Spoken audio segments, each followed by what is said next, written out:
Pemerintah melalui Kementerian Energi dan Sumber Daya Mineral mengungkapkan krisis Venezuela yang melibatkan Amerika Serikat sejauh ini tidak memberikan dampak langsung terhadap pasokan maupun harga minyak di tanah air.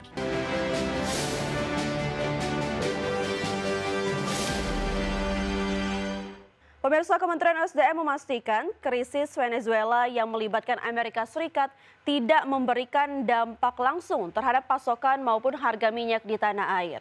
Meski demikian, kementerian terus menganalisis terhadap potensi dampak dari krisis Venezuela.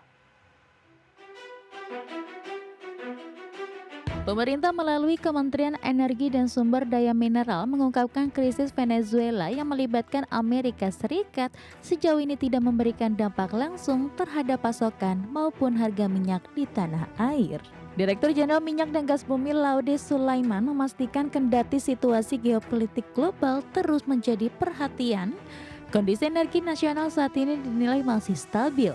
Meski demikian, pihaknya juga terus menganalisis terhadap potensi dampak dari krisis Venezuela.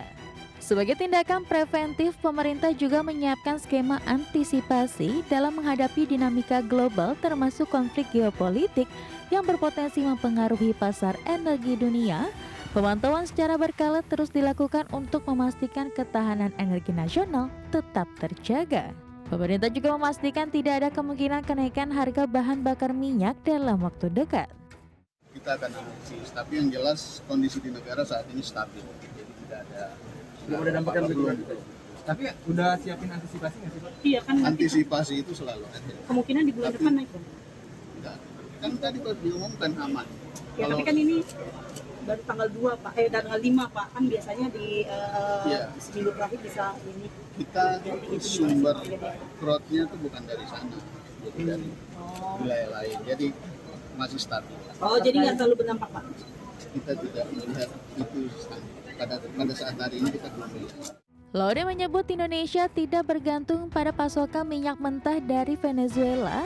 Sumber crude oil Indonesia berasal dari wilayah dan negara lain yang selama ini dinilai lebih stabil, sehingga konflik tersebut tidak berdampak langsung pada rantai pasok nasional. Dari Jakarta, tim liputan IDX Channel. Menteri Keuangan Purbaya Yudi Sadewa memastikan krisis Venezuela pasca penangkapan Presiden Nicolas Maduro oleh Delta Force Amerika Serikat hanya berdampak terbatas bagi Indonesia, mengingat letak geografis Indonesia dan Venezuela yang cukup jauh. Krisis Venezuela juga diyakini tidak akan berdampak pada penurunan suplai minyak dunia. Terlebih, Venezuela tidak terlalu aktif dalam pasar minyak dunia karena keterbatasan kapasitas produksi. Terkait langkah Amerika yang menyerang ibu kota Venezuela, Caracas, dan menangkap Presiden Nicolas Maduro, Purbaya menyebut kondisi tersebut memperlihatkan hukum dunia saat ini aneh. Purbaya mempertanyakan bagaimana bisa sebuah negara menyerang negara lain yang berdaulat. Situasi ini menggambarkan bahwa peran dan pengawasan PBB lemah. Relatif ini mungkin karena Venezuela udah lama nggak terlalu aktif di pasar minyak dunia juga kan, terbatas ininya kapasitas produksi.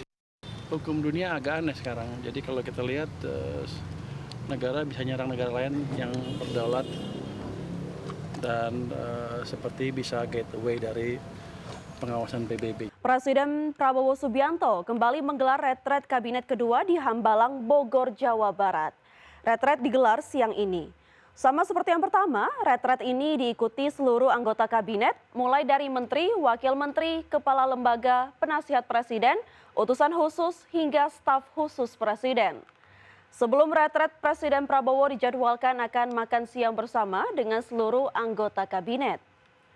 Seperti diketahui, Presiden Prabowo telah menggelar retret perdana usai pelantikan Kabinet Merah Putih. Retret berlangsung di Akademi Militer Magelang, Jawa Tengah pada 24 hingga 27 Oktober 2024.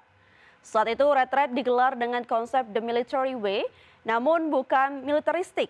Seluruh menteri kompak memakai seragam komponen cadangan, namun ada juga sesi para anggota kabinet memakai seragam safari.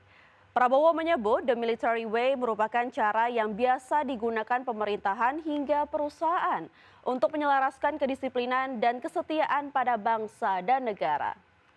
Pemirsa, penyelenggaraan Posko Nataru di Kementerian Perhubungan telah ditutup. Beberapa aspek pun dipastikan akan mendapat evaluasi. Hal ini dilakukan agar dapat mempersiapkan secara matang perbaikan-perbaikan di lintas sektor transportasi jelang penyelenggaraan angkutan lebaran yang akan datang. Menteri Perhubungan bersama pejabat Kementerian Perhubungan dan stakeholder lainnya telah menutup Posko Nataru 2026. Penyelenggaraan angkutan Natal dan Tahun Baru 2026 pun dipastikan berjalan baik, lancar, dan terkendali.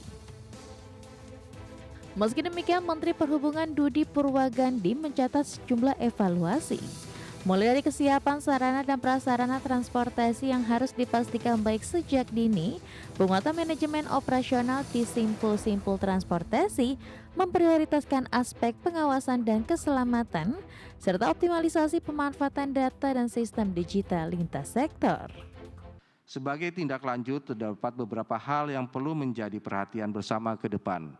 Pertama, kesiapan sarana dan prasarana khususnya moda kereta api, bis, penyeberangan, angkutan laut, angkutan udara harus mulai dipastikan sejak dini, baik dari sisi jumlah armada maupun kondisi teknisnya. Kedua, penguatan manajemen operasional dan pengaturan kapasitas di simpul-simpul transportasi termasuk terminal, stasiun, pelabuhan, dan bandara, agar lonjakan pergerakan dapat dikelola secara lebih terkendali. Budi menambahkan evaluasi angkutan Natal dan Tahun Baru 2026 yang dilakukan Kementerian Perhubungan ini agar dapat mempersiapkan secara matang perbaikan-perbaikan di lintas sektor transportasi jelang penyelenggaraan angkutan lebaran yang akan datang.